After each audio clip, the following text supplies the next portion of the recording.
অনেকদিন পরে মাইকের সামনে আসছি, অনেকদিন মাইকের সামনে আসিনি, আসার সুযোগও হয়নি।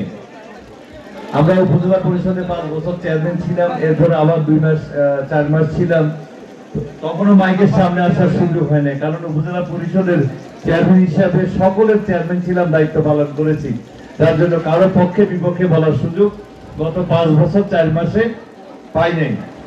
এখন যেহেতু উন্মুক্ত, এখন যেহেতু কোনো বাধা নাই, বলার সুযোগ হয়েছে, তো কিছু বলার যেহেতু সুযোগ পেয়েছি, কিন্তু যারা আমার সামনে বসে আছেন বা পাশে বসে আছেন, তাদের সামনে বক্তব্য দেওয়ার ভাষা আমার নাই। কারণ আসমত গৌরব সাহেব রামগতি বাংলাদেশের এমন একজন ছিলেন যিনি বক্তব্য দেওয়ার জন্য আর কারো বক্তব্য দেওয়ার প্রয়োজন হয় না। একজনই বক্তব্য দিলে সারা বাংলাদেশের সকলের বক্তব্য দেওয়া হয়ে যায়।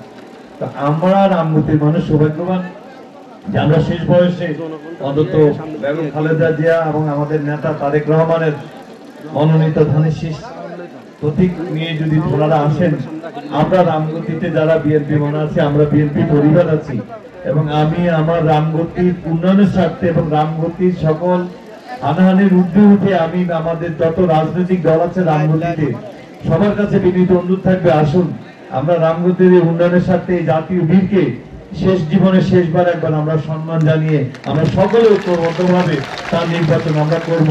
আসলে প্রতিশ্রুতিবদ্ধ আমরা হই। আমাদের রামগতিতে আমরা যাকে আওয়ামী ছাত্রলীগ থেকে যাকে একজনকে আমরা এনে 2000 সালে বিএনপিতে যোগ দিয়েছি। 2000 সালে উনি ছিলেন ছাত্রলীগের লোক, ওনাকে কেউ বিএনপি হিসাবে চিনত না। এখন উনি এজেন্সি অনেকগুলো নিয়ে নিছেন, বিএনপির সোল এজেন্সি নিছেন, এবং উনি থানা ঘেরাও করবেন, ইউনো অফিস ঘেরাও করবেন বলে ধমক দিচ্ছেন। তো ইউনোর পাশে দুই পাশে যে লোকগুলো বসা থাকে ওরা কারা? ওসি দুই পাশে যে লোকগুলো থাকে, ওসি যদি ঘুষ খায়, ওসি দুই পাশে যে দুইটা লোক বসা থাকে, এই দুইটা লোক কারা? ওনারা কি ঘুষের সহযোগী নাকি ওনারা ঘুষের বিরোধিতা করেন? বিরোধিতা করলে ওসি দুই পাশে কিভাবে বসে থাকেন? ওনাদের নেতা বলবেন থানা ঘেরাও করবে, ওনারা ওসি এবং ইউনো দুই পাশে বসে থাকবেন। আমি বক্তব্য বেশি দীর্ঘায়িত করতে চাই না। আপনারা রামগতির মানুষ, গত 7 মাসে যে তাণ্ডব দেখেছেন, আমার মনে হয় আমি এই জন্মের পরে আমার এই 61 বছর বয়সে আমি রামগতিতে এই তাণ্ডব দেখি নাই। আপনারা দেখছেন কিনা আমি জানি না, আমার এই 61 বছর বয়সে দেখি নাই।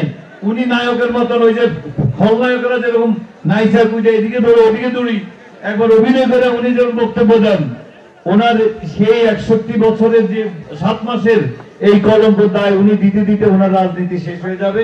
আমি আজকের এই ইফতার মাহফিলে সকলের জন্য আমরা প্রত্যেক মুসলমানের জন্য দোয়া করব, এবং আমরা রব সাহেবের আল্লাহ পাক যেন ওনাকে শারীরিক সুস্থতা দান করেন, তিনি যেন আমাদের মাঝে আরো বেশি দিন সুস্থভাবে সুন্দরভাবে যিনি আসতে পারেন, সে আশাবাদ ব্যক্ত করে আমি আমার বক্তব্য শেষ করছি।